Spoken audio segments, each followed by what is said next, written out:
அனைத்து மாணவர்களுக்கும் வணக்கம். நம்ம இந்த வீடியோவில் என்ன பார்க்க போகிறோம் அப்படின்னா 11th standard botany second revision exam original question paper தான் பார்க்க போகிறோம். ஆல்ரெடி நம்ம 11th botany zoology pure science ஸ்டூடெண்ட்ஸுக்கு லெசன் வைஸாக இருக்கக்கூடிய முக்கியமான கொஸ்டின்ஸ் எல்லாமே அப்லோட் பண்ணியிருக்கோம். அந்த வீடியோஸ் எல்லாமே பாருங்கள்.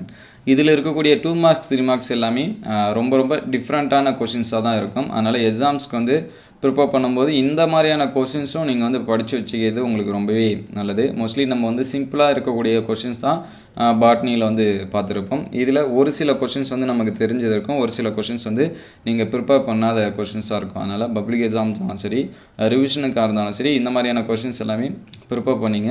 நமக்கு வந்து எக்ஸாம்ஸில் வந்து கேட்குறப்ப நமக்கு வந்து ரொம்பவே ஹெல்ப்ஃபுல்லாக இருக்கும். இதற்கு முன்னாடி அப்லோட் பண்ண அந்த பப்ளிக் எக்ஸாம் கொஸ்டின்ஸ் எல்லாமே நீங்கள் பார்க்கல அப்படின்னா ப்ளேலிஸ்ட்டில் 11th and 12th public exams important questions இருக்கும், அதில் செக் பண்ணி பாருங்கள். இதில் ஃபஸ்ட்டு 2 மார்க்ஸ் வந்து என்னென்ன கேட்டிருக்காங்க அப்படின்னு சொல்லிட்டு வைப்போம். அதுக்கு முன்னாடி நீங்கள் நம்ம சேனலை சப்ஸ்கிரைப் பண்ணாமல் வந்து சப்ஸ்கிரைப் பண்ணுறங்க. நிறையா ஸ்டூடெண்ட்ஸ் வந்து லைக் பண்ணாமல் பார்க்குறீங்க. நீங்கள் சப்ஸ்கிரைப் பண்ணனாலும் ஒரு லைக் பண்ணிவிட்டு பாருங்கள். அப்படின்னா தான் அடுத்தடுத்த வீடியோ அப்லோட் பண்ணுறதுக்கு கொஞ்சம் ஹெல்ப்ஃபுல்லாக இருக்கும். ப்ளஸ் வந்து மற்ற ஸ்டூடெண்ட்ஸ்க்கும் நம்ம வீடியோ கொஞ்சம் ஷேர் ஆகும். அதனால் ஒரு லைக் பண்ணிவிட்டு பாருங்கள். ஃபஸ்ட்டு 2 மார்க் பார்ப்போம். பிரேஃபைட்டுகளோட 3 வகுப்புகளை எழுதுக. நீங்கள் வந்து படிச்சிருக்கலாம். மின்னணு நுண்ணோக்கியோட வகைகள் இது வந்து நீங்கள் படிக்காமல் இருந்தீங்கன்னா படிச்சிருங்க. G0 நிலை வந்து படிச்சிருப்பீங்க.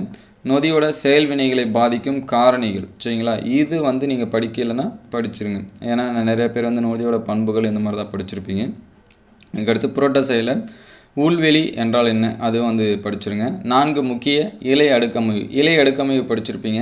5 மார்க் கொஸ்டின்ஸில் வந்து படிக்கிறப்ப அந்த 4 முக்கிய இலை அடுக்கமைவும் நீங்கள் வந்து படிச்சிருக்கலாம். பைனஸ் மோரஸ் கட்டையை வேறுபடுத்துக, இது நீங்கள் உங்களுக்கு தெரிஞ்ச கொஸ்டின்ஸ் தான். விதை உறக்கத்தோட காரணிகள் யாவை? சிவப்பு அலை. இது சிவப்பு அலைலாம் ரொம்ப முக்கியமான கொஸ்டின்ஸ் தான், அதனால் ப்ரிப்பேர் பண்ணுறேங்க. 3 மார்க்ஸ் பாருங்கள்.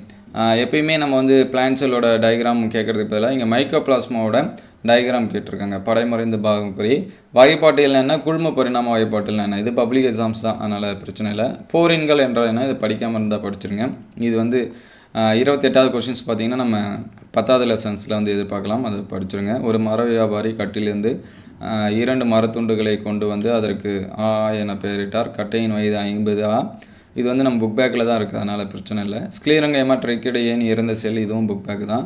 ஒளி பாஸ்பரிகரணம் என்றால் என்ன, ஏடிபியின் மூலக்கூறு அமைப்பு படத்துடன் விளக்குங்க. நீங்கள் இது படிச்சிருந்துருக்கலாம். திட்டமிட்ட செல் இருப்பு நம்ம புக் பேக்கில் தான் இருக்குது. ப்ரோஃபேஸ் 1 பாக்கெட்டின் மற்றும் டிப்ளோட்டின் பற்றி எழுதுக, இது நமக்கு தெரிஞ்சிருக்கும். அதுக்கடுத்து 5 மார்க்ஸ் பார்த்திங்கன்னா எல்லாமே கம்ப்ளீட்டாக டிஃப்ரெண்ட்டாக இருக்கும். தண்டின் உருமாற்றத்தை தக்க வரைபடம் வழியாக விவரி. ஸ்டீலோட வகைகளை படத்துடன் விவரி. பெந்தம் ஹூக்கர் அட்டவணை எழுதுக. நொதி என்றால் என்ன, அதன் பண்புகளை எழுதுக. சூழ்நமைந்த வாஸ்குலர் கற்றை என்றால் என்ன, அதன் வகைகளை படத்துடன் விவரி. அந்த ஃப்ளோயம் சூழ், சைலம் சூழ் இந்த மாதிரிலாம் இருக்கும், சரிங்களா? அந்த இது தான் கேட்டிருக்காங்க. சூழ் ஒட்டுமுறை வகை, இது நமக்கு எப்பவுமே தெரிஞ்ச கொஸ்டின்ஸ் தான். ஆற்றல் சார் உள்ளெடுப்பு, ஆற்றல் சாரா உள்ளெடுப்பு வேறுபாடு.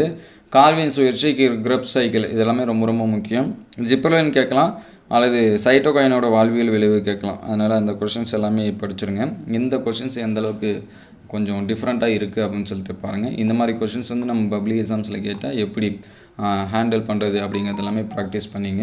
இந்த வீடியோ உங்களுக்கு பயனுள்ளதாக இருந்துச்சு அப்படின்னா உங்கள் நண்பர்களுக்கு ஷேர் பண்ணுங்கள். இந்த மாதிரி வீடியோ தொடர்ந்து வரணும் அப்படின்னா நம்ம சேனலை சப்ஸ்கிரைப் பண்ணுங்கள். உங்களுக்கு வேறு ஏதாவது சப்ஜெக்ட்டுக்கு செகண்ட் ரிவிஷன் எக்ஸாம் கொஷின்ஸ் வேணும் அப்படின்னா அதை கமெண்ட் பாக்ஸில் கமெண்ட் பண்ணுங்கள். தேங்க்யூ ஃபார் வாட்சிங்.